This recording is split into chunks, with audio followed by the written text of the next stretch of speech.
अस्सलाम वालेकुम वरहमतुल्लाहि वबरकातुहू। लॉजिकल रीजनिंग की लास्ट वीडियो में आपको वेलकम करते हैं और इससे पहले हम 4 लेक्चर्स अपलोड कर चुके हैं जो कि काफ़ी ज़्यादा यूज़फुल हैं, so must check out these as well.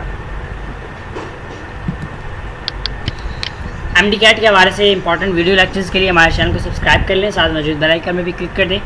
जल्दी हम एमडी कैट की प्रिपरेशन के लिए प्रैक्टिस एंड स्किल्स अपलोड करना स्टार्ट करेंगे, जिसमें हम पीएमसी के पास पेपर्स पीएमसी के पेड टेस्ट, चैप्टर वाइज और फुल टेस्ट, इसके अलावा किप्स के एफएलपीज़, स्टार के एफएलपीज़, स्टेप के एफएलपीज़, तो इस तरह और भी काफ़ी सारी अकेडमीज़ हैं like boron academy, boron QC academy, ठीक है, इस तरह MM अकेडमी और भी काफ़ी सारे हैं। तो उन सब का डाटा इंशाल्लाह हम अपलोड करेंगे जो कि आपके लिए काफ़ी ज़्यादा यूज़फुल रहेगा। So must subscribe to our YouTube channel. तो चलें स्टार्ट करते हैं। इसमें हम काफ़ी पोर्शन जो है वो कवर कर चुके थे। अब जो रिमेनिंग पोर्शन है हम उसको स्टार्ट करते हैं, जो कि हमारा लास्ट टॉपिक है, that is critical thinking. Pen open कर लेते हैं और देन इसको सॉल्व करते हैं। क्रिटिकल थिंकिंग में क्या है कि आपने चीज़ों को क्रिटिकली थिंक करना है, क्रिटिकली सोचना है, ठीक है। लाइक तो the state cultivates only 3.2 lakhs of tons of mango, they are premium quality. जो जितने भी मैंगोज थे वो सारे प्रीमियम क्वालिटी के थे, ये आपने देख लेना है। And with the mangoes become second most consume fruit in the world after grapes, यानी ग्रेप्स का नंबर 1 है, देन आपके पास जो है वो मैंगोज हैं। The government has been trying exporting it through sea route which is cheaper. Sea route जो है वो चीपर करता है। An experiment which was done in this regard last year has proved successful, ठीक है। अब ज़रा पढ़ते हैं, quality of mangoes an important factor in exports. तो बिल्कुल ठीक है, वो कह रहा है कि मतलब अच्छी क्वालिटी के होने चाहिए मैंगोज, तो डेफिनेटली ट्रू होगा। डेफिनेटली ट्रू कब होता है कि आपको जब बिल्कुल श्योरिटी हो, वो लाइन मेंशन हो। अगर आपको शक व शुबात हो, प्रोबेबली ट्रू करते हैं। अगर आपको लगता है कि भाई इससे कोई पता नहीं चल रहा, डाटा इनएडिकेट। इसके अलावा आपको कोई चीज़ लगती है कि हो सकता है गलत है, तो प्रोबेबली फॉल्स। अगर आपको लगता है भाई ऐसा कुछ है ही नहीं, मेंशन ही नहीं है, तो वो डेफिनेटली फॉल्स हो जाएगा। The state also exports good quality grapes.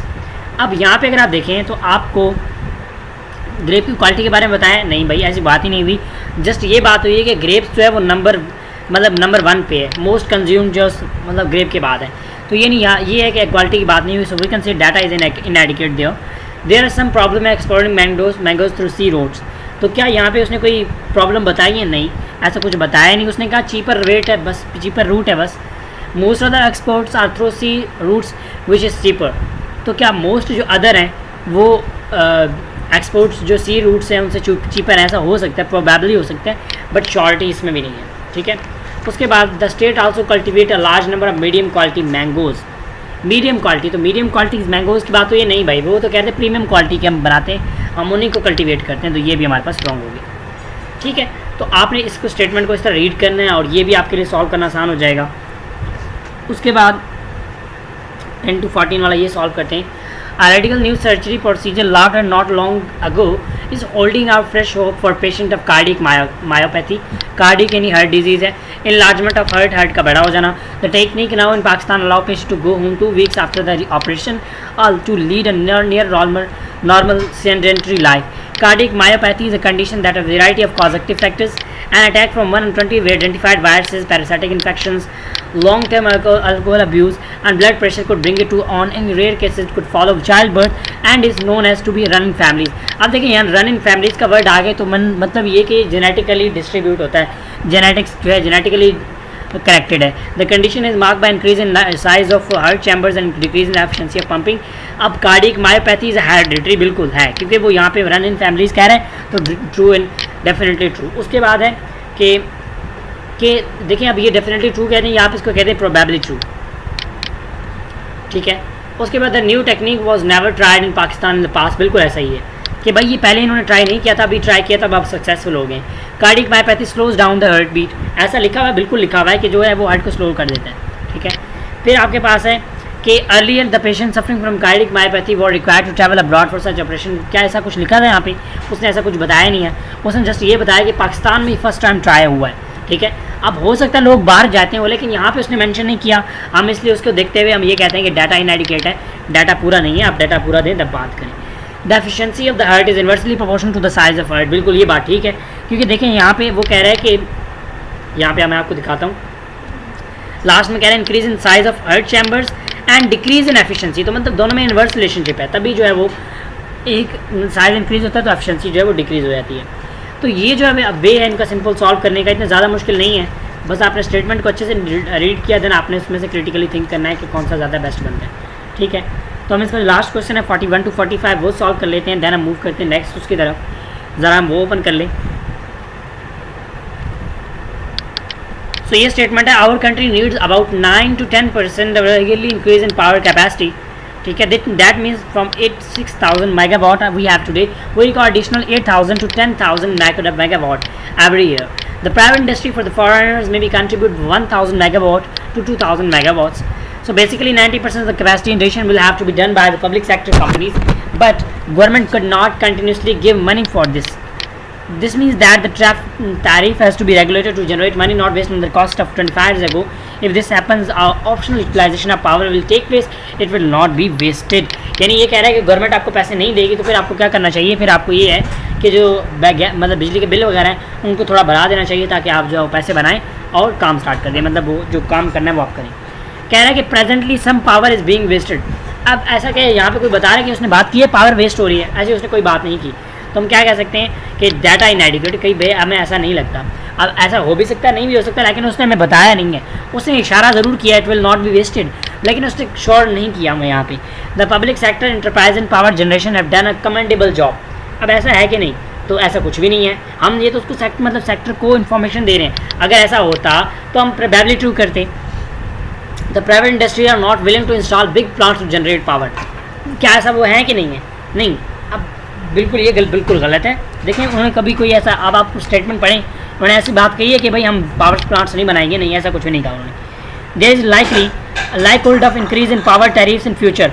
क्या मतलब फ्यूचर में पावर टैरिफ जो बढ़ सकते हैं, बिल्कुल बढ़ सकते हैं, क्योंकि हमने जब सजेशन उसको यही दी है कि भाई अगर आपको गवर्नमेंट पैसा ना दे तो आप खुद से इंक्रीज़ कर दो। Once we have 10% increase in the present year capacity for the few years we will have no problem. अब वो स्टेटमेंट में क्या कह रहा है, 9 to 10% अगर हर साल हम इंक्रीज़ करते जाएँ तो पावर कैपेसिटी का जो है वो बैलेंस हो जाएगा। ठीक है, तो वो यहाँ पे यही बात कह रहा है कि अगर 10% इंक्रीज़ कर दें तो ऐसे फिर हमें कोई प्रॉब्लम होगी नहीं, फिर कोई प्रॉब्लम नहीं होगी, फिर डेफिनेटली ट्रू है। ठीक हो गया, तो उम्मीद करता हूँ आपको ये काफ़ी सारी चीज़ें क्लियर हो गई होंगी। अब हमारे पास मिसलेनियस प्रॉब्लम्स हैं, इनको हम सॉल्व करते हैं। तो ये काफ़ी सारे हैं, तो इसलिए ये है कि पहले हम ज़रा इनको एक दफ़ा करते हैं साइड पे। हम पहले कर लेते हैं जी, हमारे पास लास्ट में एक पोस्ट जो है post preparation you can see that test है, यानी ये सब एमसीक्यूज़ करने के बाद एक हमारा टेस्ट होगा। अब ये एक टेस्ट है, तो ज़रा इसको सॉल्व करते हैं, फिर हम जो है वो मूव करेंगे अपने, ताकि ये जो फिर मिसलेनियस वाले की तरफ ये वापस आ जाएंगे, क्योंकि जो हमारे 6 पार्ट्स थे वो कंप्लीट हो चुके। अब हमारे पास आ गया जो मेन एक टेस्ट है कि हमारा पेपर तकरीबन इसी तरह ही आएगा। ठीक है, अच्छा, पोस्ट असेसमेंट टेस्ट।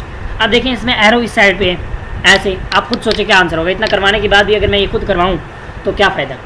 अब वैसे ये वाले क्वेश्चन मुझे आपको देने चाहिए थे, लेकिन चलें, बल्कि ये तो मैं आपके टेस्ट के लिए दे देता हूँ। ठीक है, ये आपने खुद सॉल्व करने, मैं इसलिए पहले बता रहा था कि आप बाद में वो ना करें। मैं ज़रा इसको स्लो स्पीड में इसको मूव करता हूँ, देन आपने इसको वो करना है कि आप खुद इसको सॉल्व करेंगे और देन मुझे जो की आंसर्स जो हैं वो इधर कमेंट में शेयर करेंगे। ठीक है,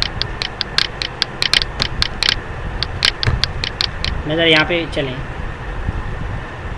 ये तो बहुत ही तेज़ हो गया। सो इस स्पीड से मैं इसको मूव करूँगा और आप इसको देखिए, स्क्रीनशॉट लेते जाएँ क्वेश्चंस के, एंड देन मुझे इन सब क्वेश्चंस के 10 क्वेश्चंस हैं, 10 के आंसर्स आपने कमेंट में पिन करने हैं। ठीक है, तो इसी वीडियो के कमेंट में देन मैं एक और पोस्ट लगा दूंगा और उसमें उसकी राइट की है वो आपसे शेयर कर दूंगा। अब हो सकता है मुझे इस पर रिप्लाई ना आए तो मैं नहीं शेयर करूँगा। ठीक है, आप लोगों ने करना हुआ, ये आपके इंटरेस्ट पर डिपेंड करता है। आपने करना हुआ, तैयारी करनी हुई, आप मुझे कमेंट करेंगे, ना करनी हुई तो आप नहीं करेंगे। So it's on you. ठीक है, सो यहाँ पे हमारे पास जितने भी मैंने क्वेश्चंस करवाए सारे क्वेश्चंस वही क्वेश्चन है, कोई एक्स्ट्रा ऐसा नहीं है कि जो मैंने आपको ना करवाया हो। ठीक है, कोशिश मेरी यही रही है ताकि मैं आपको हर क्वेश्चन, हर टाइप का मैं आपको एक्सप्लेन कर सकूं, उस क्वेश्चन का टाइप बता सकूं और उस क्वेश्चन का डिफ़िकल्टी लेवल बता सकूं। ठीक है, तो जो कि काफ़ी ज़्यादा आपके लिए यूज़फुल रहा होगा। सो इसके बाद हम इंशाल्लाह, हमारा जो प्लान है कि हमने पीएमसी पेड टेस्ट, इसके अलावा क्योंकि पीएमसी पेड टेस्ट और इसके अलावा पीएमसी पास पेपर्स जो कि 2019 से, क्योंकि देखिए पास पेपर्स बहुत ज़रूरी हैं, तो इसलिए ये है कि हम 2008 से लेके 2018 तक के जो यूएचएस के पास पेपर्स हैं वो करेंगे। ठीक है, आई नो कि ये थोड़ा सा ज़्यादा हैं, लेकिन ज़्यादा नहीं है। मैंने जब इनको टोटल किया तो अबाउट 2200 MCQ, ये तकरीबन 10 पेपर्स हैं। ठीक है, और हर पेपर में 220 MCQs हैं, तो तकरीबन ये 2200 जो MCQs बनते हैं। ठीक है, इसके बाद हम पीएमसी के सैम्पल पेपर्स करेंगे जिनमें तकरीबन 200 MCQs उसमें बन जाते हैं, सैम्पल में तकरीबन 500 तक बन जाते हैं। ठीक है। फिर पीएमसी के पेड टेस्ट हैं जिनमें अबाउट जो है वो 7200 समथिंग इतने एमसीक्यूज बनते हैं। पीएमसी पेड टेस्ट जो 36 के 36 टेस्ट हैं, ठीक है। तो ये मैंने एमसीक्यूज मैं अपलोड करना है। अभी से मैंने आपको पीएम जो पास पेपर्स के बताया है, तो तकरीबन अगर इसका हम करें ये तकरीबन 10,000 एमसीक्यूज बैंक जो है बन जाता है। इसके अलावा मैं आपसे 18,000 एमसीक्यूज बैंक शेयर करने वाला हूँ, बल्कि आंसर्स आगे हमने आंसर्स नहीं दिखाने आपको। सो चलें, आई थिंक सो कुछ तो आपने देख लिए, चले इट्स ओके। उम्मीद है आप इसको नहीं देखेंगे बल्कि आप क्वेश्चन को खुद सॉल्व करेंगे एंड देन इसको प्रैक्टिस करेंगे, ठीक है। तो ये हमारा था। अब चलते हैं हम अपने जो मिसलिनियस प्रॉब्लम्स उनकी तरफ चलते हैं। वो हमारे पास लास्ट प्रॉब्लम्स होंगे तो उनको हम सॉल्व करते हैं, बल्कि लास्ट से सॉल्व करना स्टार्ट करते हैं, हमें पीछे जाने की क्या ज़रूरत है। हम लास्ट से इसको चलते हैं, सॉल्व करते हैं, ठीक है। तो ये हमारे पास अब देखिए यहाँ पे ये आप ज़रा देखें, इसमें वो पूछता है कि भाई आपने ये जो जितने भी अभी क्वेश्चन हम सॉल्व करने वाले हैं, 4 ऑफ द 5 फिगर्स, ये पीछे मेंशन है, मैं आपको दोबारा पढ़ के बता रहा हूँ कि figures ABCDE are same in some way और other and one is the different. तो वन जो है इसमें से डिफरेंट है, कौन सा बताएं कौन सा डिफरेंट है, ज़रा देखते हैं कौन सा डिफरेंट है भाई और क्यों डिफरेंट है। इसमें देखें, हम ज़रा लाइन लगाएं यहाँ पे यूज़ कर लेते हैं। पेन कहाँ चला गया भाई, पेन कहाँ चला गया। सो लाइक गलती से उसको टिक कर दिया, अब वो प्रीमियम ऑप्शन है ओपन होने लग जाएगा। चलें, अच्छा अब ज़रा इसमें देखें आप कौन सा आपको गलत लग रहा है, यहाँ पे कौन सा डिफरेंट लग रहा है। मैं कहता हूँ मुझे भाई ऑप्शन सी लग रहा है। आप कहेंगे क्यों। देखिए यहाँ पे जो है वो एंड्स पे डिपेंड करता है। इसके कितने एंड्स हैं, 2, ठीक है। इसके कितने एंड्स हैं, 2 जो ओपन एंड है। इसके कितने एंड हैं, 1 2 3। इसके कितने एंड्स हैं, 1 2, तो इसके भी 2 एंड, तो यानी इस वजह से ये डिफरेंट है। उसके बाद अब ये डिफरेंट है, इनमें से देखें कौन सा आपको डिफरेंट लग रहा है, ठीक है। कौन सा रिलेटेड है और कौन सा डिफरेंट है। सो मैं कहता हूँ कि यहाँ पे ये डिफरेंट है। क्यों, क्योंकि जो आप इनके मतलब देख सकते हैं इनमें कितने साइज, कितनी वो है पोर्शन, 1 2 3 4 5 6, 1 2 3 4 5 6, 1 2 3 4 5 6, जबकि इसमें देखें तो 1 2 3 4 5, ठीक है। तो इस वजह से ये डिफरेंट है। उसके बाद अब इसमें आपको कौन सा डिफरेंट लग रहा है और आप क्यों समझते हैं कौन सा डिफरेंट है, ज़रा मुझे बताएं। इसमें अगर देखा जाए तो ऑप्शन सी और ई जो है हमारे पास बिल्कुल सेम है, ठीक है। लेकिन यहाँ पे जो एक डिफरेंस है वो ये कि इनमें से आप अब ऐसे जो क्वेश्चंस होते हैं ना उनमें आप कोई ये दोनों इनमें से कोई भी एक गलत कह सकते हैं, ठीक है, क्योंकि एक चीज़ दोबारा बार बार रिपीट नहीं हो सकती। उसके बाद अब ज़रा ये देखें इनमें से कौन सा गलत है। मैं आपको बताता हूँ ये गलत है। क्यों, क्योंकि देखें पहले ये इधर था, फिर ये इधर आया, फिर ये इधर आया। अब इसको इधर जाना चाहिए था, ऐसे ऊपर को, यानी यहाँ पे होना चाहिए था, लेकिन ये यहाँ पे जिसकी वजह से गलत है। अब ज़रा इस बॉक्स में देखिए, यहाँ पे आया, ठीक है, फिर ये यहाँ पे आया। अब आप देख सकते हैं यहाँ पे एक चीज़ नोटिंग करने वाली है कि भाई कोई चीज़ सेंटर में नहीं आई, एंड्स पे आ रही है। देखिए ये भी कॉर्नर पे है, ये भी कॉर्नर पे, ये भी कॉर्नर पे, लेकिन ये जो है देखें एंड पे बीच में आ रही है, सेंटर में, ये भी कॉर्नर पे। तो हम ये कह सकते हैं कि ये वाला आपका गलत है क्योंकि सेंटर में नहीं आना चाहिए, ठीक है। अब ये वाले बड़े मज़े के क्वेश्चन हैं कि भाई if stove is written as fanable then how will wash be written. अब स्टोन को इन्होंने कैसे वो किया हुआ, ज़रा आप खुद सोचें। यहाँ पर इन्होंने वर्ड्स बनाए हुए हैं। एस के लिए इन्होंने लिखा हुआ है एफ, ठीक है। टी के लिए इन्होंने लिखा हुआ है एन,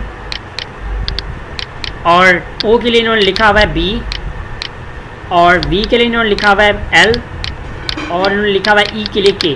अब आप इन्हें इसी को कॉम्बिनेशन को देख के, ये जो नी वाले वर्ड्स हैं ना, इन कॉम्बिनेशन को देख के वॉट्स वाला वर्ड लिखना है। अब वॉट्स के लिए वी है, वी के लिए उन्होंने यहाँ पे क्या लिखा हुआ है, आपको देखें ये वी है सेकंड लास्ट, तो यहाँ पे वी के लिए उन्होंने एल लिखा हुआ है, तो मतलब पहला वर्ड क्या आएगा, एल आएगा। ओ के लिए उन्होंने क्या लिखा हुआ है, तीसरा वर्ड बी, ओ के लिए उन्होंने बी लिखा हुआ है। बी फिर आपके पास टी आएगा, टी के लिए उन्होंने क्या लिखा हुआ है, इन्होंने एन लिखा हुआ है, ठीक है। और देन ई के लिए उन्होंने क्या लिखा हुआ है, ई के लिए यहाँ पे देखें तो उन्होंने एफ लिखा हुआ है, सॉरी के लिखा हुआ है, ठीक है। और एस के लिए इन्होंने क्या लिखा हुआ है, एफ लिखा हुआ है। अब ये आप कॉम्बिनेशन देखें, एल बी एन के एफ, एल बी एन के एफ, तो ऑप्शन बी में जो आपको ये ऑप्शन मिल जाता है, ठीक है। ये वाला क्वेश्चन बिल्कुल ऐसे ही है, ज़रा आप इसको देखें तो कैसे बनेगा, आपने इसको देखना है, ठीक है। If driver is 12, pedestrian is 20, accident is 6, then car. तो आप देखें यहाँ पे सिंपल है। कैसे सिंपल, इसके कितने वर्ड्स हैं, 6 को 2 से मल्टीप्लाई किया 12। इसके कितने वर्ड्स हैं, 10 वर्ड थे, 2 से मल्टीप्लाई किया 20 हो गया। इसके कितने वर्ड थे, इसके 12 वर्ड थे, सॉरी 8 वर्ड थे। आप जरा गिने, एक्सीडेंट के वर्ड को गिने, 8 बनते हैं, इनको 2 से मल्टीप्लाई किया 16। कार के कितने वर्ड हैं, 3 वर्ड हैं, इनको 2 से मल्टीप्लाई करें तो कितना आएगा, 6, और आपके पास आंसर जो है वो 6 सही होगा। उसके बाद if reason is added as 5, believed as 7, then what is the coding for government? अब देखें रीज़न में आपके पास कितने वर्ड्स हैं, 5 वर्ड है, आपने एक वर्ड कम करके बताना है। 6 वर्ड हैं, 6 में से हमने 5 बता दिया, इसमें 8 है, हमने 7 बता दिया। इसमें कितने हैं आपके पास, आप देखें ज़रा, इसमें आपके पास 10 वर्ड्स हैं, हमने कम करके बताना है तो 9 आएगा, ठीक है। अच्छा, अब ये जो वर्ड्स हैं ना, ये भी कोडिंग की तरह है। आर के लिए हमने क्या कोड लिखा, 8, ए के लिए हमने एस डॉलर का निशान, और आई के लिए परसेंटेज का निशान, एन के लिए 6। इसी तरह यहाँ पे ये भी कोडिंग है, एम के लिए 7, ओ के लिए हैश, और आर के लिए 8, और ई के लिए @ अब आप इसी को यूज़ करके इस रिमेन के लिए भी कॉम्बिनेशन बनाएं, तो जब आप बनाएंगे तो आपके पास ऑप्शन डी आ जाएगा, ठीक है। उसके बाद इफ एनोग्रेट, तो ये भी बिल्कुल ऐसा ही है। देखिए आपने इनकी जो पहली वाली वैल्यूज़ उनको कंपेयर करना है। पहला इसके लिए, दूसरे ए के लिए ये आर, तीसरे आर के लिए ए, चौथे जी के लिए ये एन, पाँचवें आर के लिए ये डी, और छठे यू के लिए ये ई, और सातवें ई के लिए ये यू, और डी के लिए आर। तो आपको इस तरह कॉम्बिनेशन देंगे कि ये कॉम्बिनेशन बन जाएगा। फिर उन्हीं में से कुछ वर्ड उठा के दे देंगे जिनका आपको इन वर्ड का कॉम्बिनेशन लिखना है, ये वाला कॉम्बिनेशन नहीं लिखना, इन न्यू वर्ड्स को यूज़ करके कॉम्बिनेशन बना के आपने उनका नीचे लिखना होता है।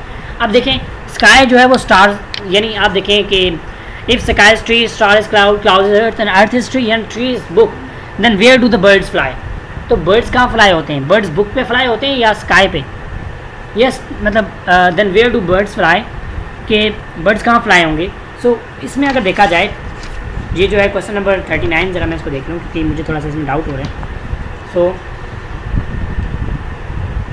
इसमें अगर देखें तो स्काई और स्टार दोनों सेम है, तो हम यहाँ पे कह सकते हैं कि भाई जो हमारे पास स्टार है उस पर वो फ्लाई करते हैं, ठीक है, क्योंकि वर्ड जो है स्काई से बिल्कुल मिलता जुलता है। अगर आप ऊपर मतलब स्टेटमेंट्स में देखें तो उन्होंने ये बात कही थी।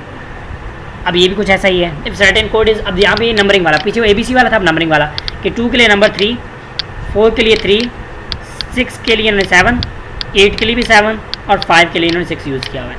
इसी तरह अब आपने इसका वर्ड का बताना है। आपको पता है 3 के लिए उन्होंने क्या यूज़ किया हुआ है, language is written as how 3-5 written that code, ठीक है। तो अब आप यहाँ पे देखें तो 3 के लिए इन्होंने कौन सा कॉम्बिनेशन, कौन सा कोड यूज़ किया हुआ है, मैं ज़रा आपको यहाँ पे बता दूँ। Let me open the page, ठीक है। 3 के लिए उन्होंने 4 यूज़ किया हुआ है, तो 4 आ जाएगा, ठीक है। उसके बाद हमारे पास जो नेक्स्ट 5 है, या आप उसके लिए भी कह सकते हैं कि इन्होंने क्या किया हुआ है, एक एक लेटर पीछे, देखिए किस तरह कॉम्बिनेशन बनाया हुआ है कि भाई 2 से एक लेटर आगे, तो यहाँ पे 3 है, 3 से एक लेटर आगे 4 होगा। दूसरे वर्ड का देखें 5, यहाँ पे 4 का देखिए, 4 का उन्होंने 3 किया, 4 को 3 किया हुआ है, इट मीन्स 4 से उन्होंने एक लेटर पीछे लिया हुआ है, तो हमने 5 से एक लेटर पीछे लेना है, वो भी 4 आ जाएगा। फिर हमारे पास 7, अगर इधर तीसरा वर्ड देखें, इधर 6 था, 6 को उन्होंने 7 कर दिया, तो 7 को यहाँ पे हम क्या कर देंगे, 8 कर देंगे। फिर था आपके पास 9, इधर अगर चौथा वर्ड देखें तो 8 था, उसको 7 कर दिया, तो मतलब 9 को क्या कर देंगे, 8 कर देंगे। फिर हमारे पास 1 था, अगर लास्ट वर्ड इसका देखें तो 5 था, उसको 6 कर दिया, तो 1 को हम क्या कर देंगे, 2, तो अब 4 4 8 8 2, तो आपके पास ऑप्शन भी जो है वो ठीक बन जाएगा, ठीक है। उसके बाद अब 80 बैट देन कैट की वैल्यू क्या होगी। अब आप देखें तो इसमें जो कॉम्बिनेशन बन रहा है कि भाई ऐट की वैल्यू कितनी है, 10, वर्ड्स कितने हैं, ये 10 इसकी वैल्यू, वर्ड्स कितने, 2, तो 20 हो गया, ठीक है। अब इसमें अगर देखें तो हमारे पास वर्ड्स 80 देखें, 80 की वैल्यू कितनी है, 20, और बी की वैल्यू कितनी है, 2, तो आपने इसको मल्टीप्लाई कर दिया 2 से, तब ये 40 हो गया। अब सर कैट का देखें तो कैट का आपके पास भाई वर्ड्स कितने हैं, 3, ठीक है, और एट्स का आपको पता है एट का कितना वैल्यू है, 20, तो ये कितना आ जाएगा, 3 to 60, सो आपके पास ऑप्शन बी जो है वो ठीक हो जाएगा। इसी तरह जेबरा का ये अब अभी हम करके आए हैं, तो इसलिए हम दोबारा करने की ज़रूरत नहीं है, ये भी आप बिल्कुल वैसा ही है, ये भी ऐसा ही है। सो इनको तो मैं दोबारा नहीं करवा रहा, क्योंकि मैंने आपको इनका वे कर दिया कि how you can solve these questions. अब ये वाला क्वेश्चन देखते हैं कि भाई ये स्टेटमेंट में इसके स्टेटमेंट क्या कह रहा था ना, मुझे आइडिया होगा कि इस क्वेश्चन को सॉल्व किस तरह करना है, क्योंकि इन्होंने एक बड़ी स्टेटमेंट लिखी होगी, उसका इन्होंने सॉल्व करना होगा, बल्कि इन्होंने जो ही सारे क्वेश्चन लहदा से हैं, सो हमें दोबारा सारे सॉल्व करने होंगे। अच्छा, कह रहे choose out the odd one, तो ऑड वन होता है जो मतलब सबसे डिफरेंट हो। एक है लेडर, स्टेयरकेस, ब्रिज, एस्केलेटर, तो बताएं कौन सा यहाँ पे डिफरेंट है, तो ब्रिज डिफरेंट है। देखिए ब्रिज का काम होता है, ब्रिज स्ट्रेट होता है, जबकि स्टेयर्स ऐसे ऊपर होती हैं। फिर choose the odd one, mother, friend, sister, father, कौन सा होगा। देखिए फैमिली में फ्रेंड नहीं आता, ठीक है, आप उसे निकाल देंगे। Choose the word which is least like the other words, pistol, sword, rifle, gun, तो देखिए सारे आपके पास मॉडर्न हैं, तो स्वॉर्ड जो है वो, स्वॉर्ड जो है वो पुराना है, तो हम नहीं कर सकते। डे, फोर्टनाइट, कैलेंडर, मंथ, कौन सा आपको लगता है? आप यहाँ पे कैलेंडर जो है वो वर्ड सही नहीं है। Tomato, cucumber, brinjal and carrot. So carrot जो है उन सबसे डिफरेंट है, ठीक है। जनवरी, मई, नवंबर, जुलाई, तो इन तीनों का ये पहले ये तीन है ना, ये तो नज़दीक नज़दीक है, एक मतलब 5 और 6, लेकिन नवंबर जो है बहुत डिफरेंट है, तो इस वजह से हम यहाँ पे इनका वो कर लेंगे, ठीक है। अब ये वाले क्वेश्चन भी बड़े इजी हैं, मैं आपको यहाँ पे कुछ सॉल्व करके दिखा दूंगा, so don't worry. Lying on pile over A is above B, C is above D but below E and D, which bag is in the middle.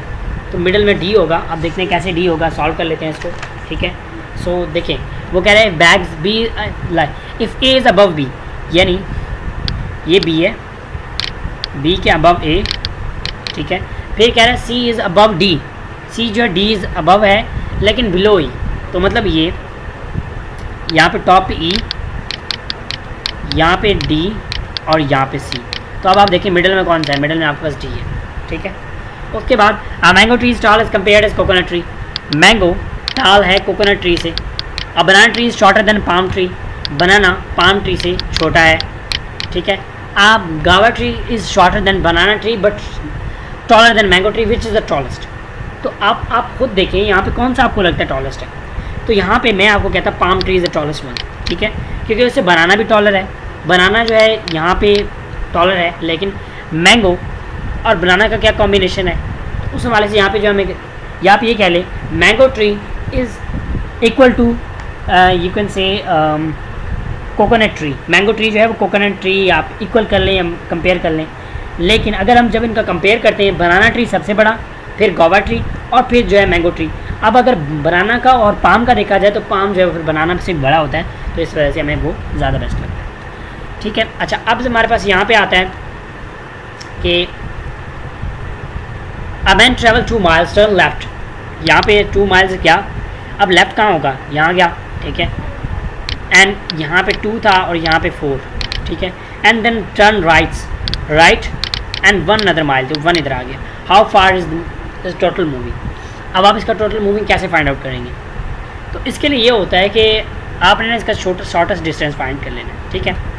तो उसके लिए मैं आपको बता दूं कि 4 + 16 + 1। अब मैंने ये आपको क्यों बताया या ये आपने कैसे निकाला, तो उसके लिए ये होता है कि आप ना इसके लिए पाइथागोरस थ्योरम वो भी यूज़ कर सकते हैं, ठीक है। सिंपल आप इसका यार ये भी कर लें कि अब देखिए यहाँ पे आप इसमें से ये कर लें, ये डिस्टेंस इधर को था और ये डिस्टेंस भी इधर को था, तो हम क्या कर लेते हैं, इन दोनों को प्लस कर लेते हैं। एक डिस्टेंस 3 है और एक डिस्टेंस आपके पास 4 है, हम इकट्ठा कर लेते हैं ताकि हमारे लिए अब वो कैलकुलेशन ईजी हो जाए। अब आपने पाइथागोरस थ्योरम लगाना है, इस शॉर्टेस्ट डिस्टेंस को फाइंड करना है। तो जब 3 का स्केल लेंगे 9 आएगा, 4 का स्केल लेंगे आपके पास 16 आएगा, 9 60 25, अंडर रूट लेंगे तो 5 आ जाएगा, तो आपके पास आंसर क्या होता है 5 नहीं, ठीक है। तो बाकी भी आपने सारे इस तरह सॉल्व करने हैं, बाकी माइल्स वाले हैं, और जो यहाँ पे कंफ्यूजिंग है मैं आपको वो बता देता हूँ, बल्कि हम स्टार्ट वाले में चले जाते हैं, फिर वहाँ से दोबारा वापस आते हैं और इसको कवर करते हैं। कह रहे कि भाई अगर एक चूहा, if 3 cats can kill 3 rats in 1 minute, 3 minute, तो बताएं 100 जो कैट को कितना टाइम लगेगा। अब मैं सिंपल बताऊं कि मैं एक बंदा हूं, मैं एक बर्गर 1 मिनट में खाता हूं, ठीक है।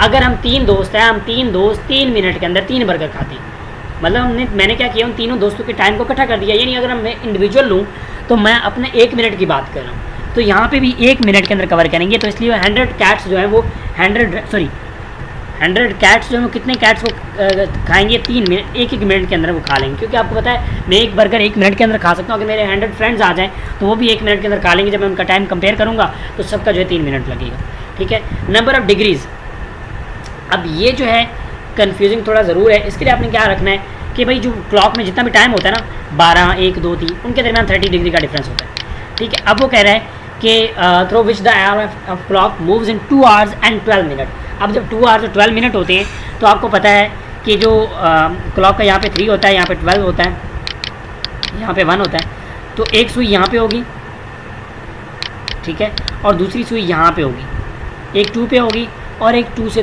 थोड़ी सी नीचे होगी इस साइड पे। अब आपको पता है, ये देखिए हमने जो आपके पास सेकंड वाला होगा, जो मिनट वाला होगा, उसका तो आपने वहीं से लेना है डिस्टेंस, उसका तकरीबन कितना आ जाएगा 6 डिग्री। लेकिन जो आपके पास सेकंड वाला हैंड है वो तो यहाँ 12 से मूव कर रहा है ना, 12 से उसने स्टार्ट किया हुआ है। आपने आर एंड वाले को तो 2 से लेना है, 2 से तकरीबन वो आर एंड वाला देखें 2 अगर यहाँ पे है ना, तो आर एंड वाला यहाँ पे होगा, थोड़ा सा आपको पता आगे मूव करता है, बस ज़्यादा नहीं। लेकिन जो सेकंड वाला है वो तो यहाँ से मूव करेगा ना, यहाँ 12 से मूव करेगा, 12 से मूव करता हुआ वापस यहाँ पे आएगा। तो अगर वो यहाँ पे अभी आया हुआ है, 3 के पास आया हुआ है, 2 और 3 के दरमियान में आया हुआ है, तो फिर हमने यहाँ पे से इसका टोटल लेना है। देखिए 12 से 1 तक उसको कितना हुआ 30 डिग्री, 12 से सॉरी फिर 1 से 2 तक इसको कितना आया 60 डिग्री। तो आगे वो कितना लेगा, आगे मैंने आपको बताया 6 डिग्री, तो 6 और 60 डिग्री कितना हो गया 66 डिग्री, ठीक है। उसके बाद smallest number of ducks that can be swim in the formation, 2 ducks in front of duck, 2 ducks behind a duck.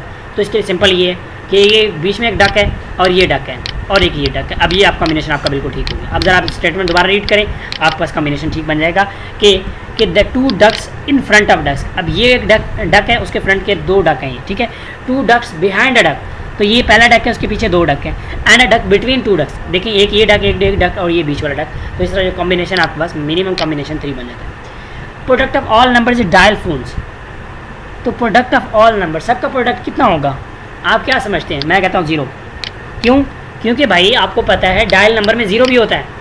आप जितनी बड़ी वैल्यू कर लो, जब आप उसको 0 से मल्टीप्लाई करोगे खत्म, tata bye bye. In a cage there are rabbits and pigeon, they have 20 heads and 48 feets, how many rabbits are there. ये वाला क्वेश्चन बहुत इंपॉर्टेंट है for limiting and non limiting reactants के हवाले से, ठीक है। आपने उसके हवाले से करना है। आपको पता है रैबिट के 4 लेग्स होते हैं, पिजन्स के 2 होते हैं। आप ज़रा अगर सिर्फ इन्हीं को कंपेयर कर लें, फीट को कंपेयर कर लें, तो आपको यहाँ पे आइडिया हो जाएगा। अब हमने ये है कि 20 हेड से ज़्यादा भी नहीं करना उसको, ठीक है। तो अगर हम करें कि भाई 6 हमारे पास रैबिट्स हैं, लेट्स सपोज 6 रैबिट हैं, तो मतलब उनके लेग्स कितने होंगे 24, ठीक है। और उनके जो आपके पास होंगे हेड्स कितने होंगे, हेड 6 होंगे, ठीक है। तो अब ज़रा हम दोबारा जो हमारे पास बाकी 14 जो आपके पास रह गए, अब ज़रा आप उनके आप फीट्स को मल्टीप्लाई करें, पैरेट्स के, पिजन्स के, तो ये 28 होंगे। अब ज़रा आप 24 और 28 को ऐड करें तो ये क्या आपके पास 48 फीट बनते हैं? नहीं भाई, ये तो बहुत ज़्यादा हो रहे हैं। हमने 48 फीट बनाने हैं। और अब ज़रा हम 4 के साथ करते हैं कि भाई लेट्स सपोज हमारे पास रैबिट्स 4 हैं। मैं ज़रा वो 4 के साथ करता हूँ। रैबिट 4 हैं, आपको पता है एक रैबिट के कितने 4 पैर होते हैं, 4 होते हैं, तो ये 16 रैबिट के लेग हो गए। हेड्स की बात करें 4 लेग्स होगी, 4 हेड्स होगी। अब बाकी कितने हेड्स रह गए 16 हेड। 16 हेड का जब आप मल्टीप्लाई करेंगे इसके साथ, 16 हेड के आपको पता है पिजन्स के कितने पैर होते हैं, 2 पैर होते हैं, जब मल्टीप्लाई करेंगे 32 आएगा। अब आप ज़रा ऐड करें 32 को और 16 को ऐड करें तो 48 बनता है। तो हमारा यही राइट आंसर है, ठीक है। अब ये वाला इफ़ ए, इसको कहते हैं blood relation. If A and B are sisters, C and D are brothers, ठीक है। ए बी सिस्टर्स हैं, C and D are brothers हैं। A is the mother of D, A जो है वो डी की मदर है, तो डेफिनेटली वो सी की भी मदर है, ठीक है। और what is the relation of B to C, तो बी टू सी खाला होगी, आंट होगी, ठीक है। तो ये जो है सिंपल सा क्वेश्चन था, इसमें इतना ज़्यादा नहीं था, लेकिन वैसे ब्लड रिलेशन के हवाले से बहुत मुश्किल से क्वेश्चन भी आते हैं। Abdullah mother is sister of Ajmal brother. Abdullah की वालदा अजमल की जो भाई है अजमल का उसकी बहन है। इट मीन्स वो अजमल की भी बहन है। What is Abdullah to Ajmal, तो वो उसका नेफ्यू होगा, ठीक है। अब ये वाला कर लेते हैं कि एक ए ने कहा बी को कि मेरी माँ ने एक ऐसे बच्चे को जन्म दिया जो कि ना तो मेरा भाई था ना मेरी बहन, तो वो कौन था? तो वो आप कुछ कह सकते हैं, वो अपनी बात कर रहा है कि भाई मैं अपनी बात कर रहा हूँ, इसलिए मैं अपना ना तो मैं अपना भाई हो सकता हूँ ना मैं अपनी बहन हो सकता हूँ। A is the father of B but B is not the daughter of A, तो वो उसका क्या हो सकता है? सन हो सकता है भैया। ज़रूरी नहीं है कि अगर उसका वो उसकी बेटी नहीं है तो लड़का तो हो सकता है ना उसका, ठीक है। तो इस तरह के क्वेश्चन जो हैं, अब ये वाले ज़रा इंपॉर्टेंट है। Would be Thursday 2 days after tomorrow, what was today, what 2 days before yesterday. अब देखिए ये वाला क्वेश्चन थोड़ा सा कन्फ्यूजिंग है और थोड़ा सा कॉन्सेप्चुअल भी, तो इसको सॉल्व करते हैं। कह रहे हैं कि आपके पास टुमारो, लेट्स सपोज ये टुमारो है, वो कह रहे हैं टुमारो से 2 दिन बाद, मतलब एक ये और एक ये, इसके 2 दिन बाद क्या था आपके पास? थर्सडे था, थर्सडे, ठीक है। ये थर्सडे आ गया। अब आपको बताना चाहिए अगर यहाँ पे थर्सडे था तो यहाँ पे वेडनेसडे होगा, यहाँ पे ट्यूसडे, यहाँ पे मंडे और आज हम बैठे हैं तो आज हम संडे के दिन बात कर रहे हैं, और हम यस्टरडे ये था, उससे ये दिन पहले तो यहाँ पे संडे था, तो यहाँ पे सैटरडे होगा और यहाँ पे फिर फ्राइडे होगा। अब वो पूछ क्या रहा है कि जो यस्टरडे है उससे जो है एक दिन पहले आपके पास क्या था, तो यस्टरडे से एक दिन पहले हमारे पास फ्राइडे था, तो ये आपके पास क्लियर हो गया। ठीक है, तो ये जो आपने इसको सॉल्व करना है इस तरह, और इजीली हो जाता है, लेकिन थोड़ा सा जो आपको कंफ्यूज ज़रूर करता है। सो ये हमारे पास डिफरेंट क्वेश्चंस थे, उम्मीद करता हूँ आपको क्लियर हो गए होंगे। आपने इनको थोड़ा सा प्रैक्टिस करना है तो आपको अच्छे से क्लियर हो जाएंगे। So that's all. उम्मीद करता हूँ आप, ये हमारी जो लॉजिकल रीजनिंग की जर्नी थी ये कंप्लीट हो चुकी है एंड इख्तिताम को पहुँच चुकी है आज। तो उम्मीद करता हूँ आपको काफ़ी कुछ सीखने को मिला होगा। बाकी ये है कि आप प्रैक्टिस करें, इंशाल्लाह हम प्रैक्टिस वीडियोस अपलोड करते जाएंगे, आपने उनमें प्रैक्टिस करते जाना है और चीज़ों को कवर करते जाना है। तो ये सारी चीज़ें, जितनी प्रॉब्लम्स वगैरह हैं, इंशाल्लाह ये सारे के सारे खत्म हो जाएंगे। ठीक है, जो लॉजिकल रीजनिंग के हवाले से जो बेस्ट बुक थी मैंने आपको उससे डाटा कवर करवा दिया है। ठीक है, आप एक दिन में 1 घंटा 2 घंटे के लेक्चर्स रिकॉर्ड करना, it not a easy job, but फिर भी मैंने टाइम निकाल के सब कुछ किया। ठीक है, सो ये है कि आपने वीडियो अच्छी लगी तो फ्रेंड्स से जरूर शेयर करना है, and must subscribe to YouTube channel. Let me share this with you, so that is Abrar daily vlog. So search this in the YouTube channel and then subscribe to this YouTube channel and share with your friends. Okay, so that's a request as well, and that's for today. मिलते हैं next video में, तब तक के लिए अल्लाह हाफिज़। अब ये है कि हम जल्दी इंशाल्लाह 15 अगस्त से जो है प्रैक्टिस एंड स्किल्स का सेशन स्टार्ट कर देंगे। So stay tune, stay connected. Thank you so much. अल्लाह हाफिज़।